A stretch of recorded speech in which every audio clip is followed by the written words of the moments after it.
I don't know how the kids escaped. I don't know how far they ran down the road. Gene Rosen still doesn't know how half a dozen kids from Sandy Hook wound up outside his home Friday morning. Gene Rosen says he found 6 students from Sandy Hook Elementary sitting here at the end of his driveway, shaken up, not understanding what had just happened at their school. And I approached the kids and I saw something had happened. They were crying.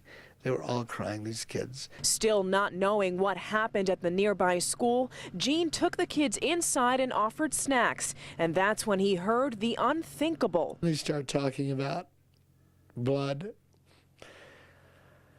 And then they start talking about the 2 guns. These 2 boys kept repeating, "We can't go back to school. Our teacher's gone. Mrs. Soto's dead." Miss Soto was the 27-year-old first-grade teacher who died while protecting her students. Gene says he called the kids' parents, who quickly picked them up. But moments later, he got an emotional visit from a mother looking for her son. She said, "Is that my boy here?" And she said her boy's name. I cannot repeat it. It's too sad. And he was a casualty. Still reeling, Gene hopes we can all learn from the children who lived through the events of last Friday. I want these children's goodness, just their absolute goodness, to point us in the right direction.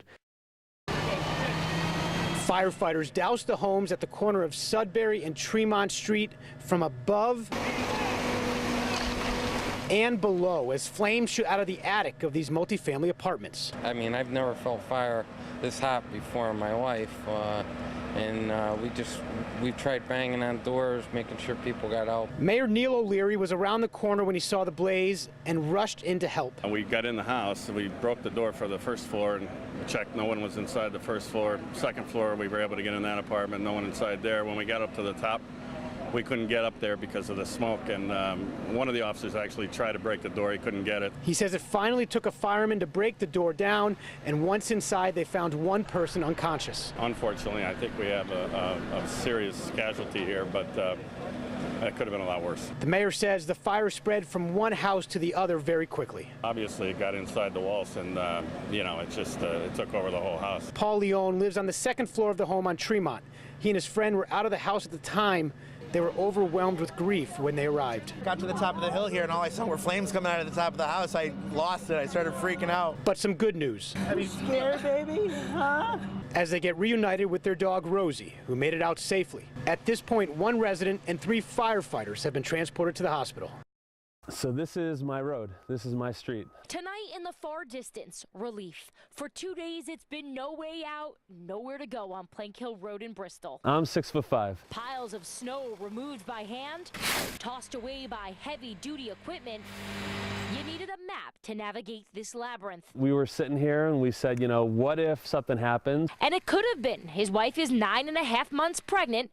And then this moment, parting of the White Sea. I heard screams coming from down the road. I mean, I think we're all just relieved that finally someone has come to take care of our street, and, looks like maybe we'll be able to get out tonight. So, there we are. No better sight for you? No, that's about what we were hoping for. So, very nice, welcoming thing to see. We got a lot of snow to push. So for you at home, it's not like you need a reminder how much snow we actually got, but you can be certain that tomorrow morning, if your roads did get plowed overnight, you're going to wake up with a new problem, and that's mounds of snow in front of your driveway. And let's face it, if you haven't gotten to your driveway, you have a lot of work ahead. All the snow that's sitting right over here is going to end up back here again. On Posa Drive, barely a path to get by. This block gave up on Bristol Public Works and became the busiest street around. A lot of labor today and yesterday. We kind of work in teams around here. A nightmare. It's crazy. Can't keep up. Plow truck drivers seen around town all told us the same thing. You got to be patient. We're all out here and we're working as hard as we can to get to everybody. We've got orders to just keep clearing roads until it's open. In Bristol, Diana Rossini, NBC Connecticut News. When you are in the Olympic Games, you feel like you are on top of the world. Out on the ice at the International Skating Center in Simsbury, young skaters are learning the sport from these two, Vadim and Eugenia Nomov. They aren't just figure skating coaches, they are former Olympians.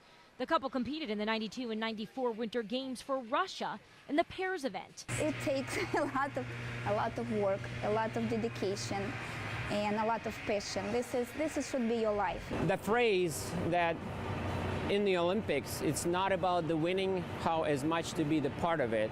You really start to understand when you get there. Their 11-year-old son, Max, just won junior nationals, first place in his age group. I really want to go to the Olympics. That was my dream always. Max is too young to qualify for 2014, but his heart is set on 2018. He can't believe the Winter Games are just 365 days away. I'm going to stay up until I don't care how long it takes. I'm going to watch. Not very often Russia gets to hold such a great event. And we do have very strong background in skating and all other winter sports. And he says for those that have never been to Sochi, Russia, it feels a lot like Connecticut. The climate of the New England is very similar to Sochi. We all have these so-called friends out there. It's an almost foreign idea in today's world, using social media to be social. There's 788 friends on this whole board. Meet Ty Morin. The Burlington native is stepping away from the computer and hitting the road to meet each and every one of those Facebook friends, seeking the answer to one question. What is your passion? I'm hoping this project will inspire people to think, well, what do I love to do? Because everyone should have some effect into this project. I want to photograph people doing what they love, doing what makes them themselves. He's already started documenting through still photographs and videos, meeting old friends and making new ones. So after I photograph these people, I take their little magnet and move them over to the accepted side. But there's a long way to go. This girl was one of my friends. She was a sculpture major, and we went into the glass blowing studio. So she showed me the oven, pulled out the torch you see in the video, which is everybody loves that. A lover of photography. So this here is my dark room. This project was inconceivable until an unfortunate incident with his washing machine. Our entire basement flooded, and we had to redo everything. We had to rip everything out of here. And I was like, well, we have an open room now, so I'm gonna make it into a dark room. It's amazing how things work out. Yeah, I know. So while many of us post our Facebook photos by using our phones, Ty knew that to be able to get this quality picture, an iPhone just wasn't gonna cut it. I'm taking these photographs with an 8x10 camera. There's a lifelike quality in the pictures that these new digital cameras don't come up with. It probably takes about an hour to do each portrait. So as I'm setting this camera up, I get to sit down with these people and talk to them and get to know them. Ty's original goal was to raise $5,000 to subsidize the cost of film and some travel expenses, but that's changed with the realization that he'll be traveling as far as Spain and Thailand to reach everyone on this board. Have you heard from Zuckerberg yet? Not yet, I'm waiting on that. But for him, it's the experience, not the cost or time that matters. I'm so excited. Photography is my passion, and if I could do this every day for the rest of my life, it'd be the greatest thing I could ask for. From Burlington, George Colley, NBC, Connecticut News. Scott Kessel walks to work almost every day from his Pearl Street home, which is good because he could not drive even if he wanted to. It's frustrating, but it's beautiful. So while Scott is able to appreciate the scenery, many here in Middletown cannot. Mayor Dan Drew says he understands their frustrations, but promises progress is being made and almost every street in town is now passable. By passable, we mean at least one lane is open. It's not pretty, it's not easy to traverse, but if a vehicle has to get out or in, including emergency vehicles, they can do it. More than 30 inches of snow fell here. The mayor says plows have been on the roads nonstop since Friday night, but it came so quick they just couldn't keep up. However, he says additional help is on the way. The state is going to be sending us additional heavy equipment that'll actually expedite our process. That state aid should arrive by morning, although patient residents like Mary Alice Haddad say it's a little too late. You can see behind me, it's clear to the pavement. Like, our sidewalks are all clear, and the city has not done its job. While Mary Alice and her neighbors may be fed up with the slow cleanup, not everyone in her house is calling for a plow. Do you want them to plow here or not? No. And why not? So I have more time so we get more time to go sledding and make forts because we don't have any school.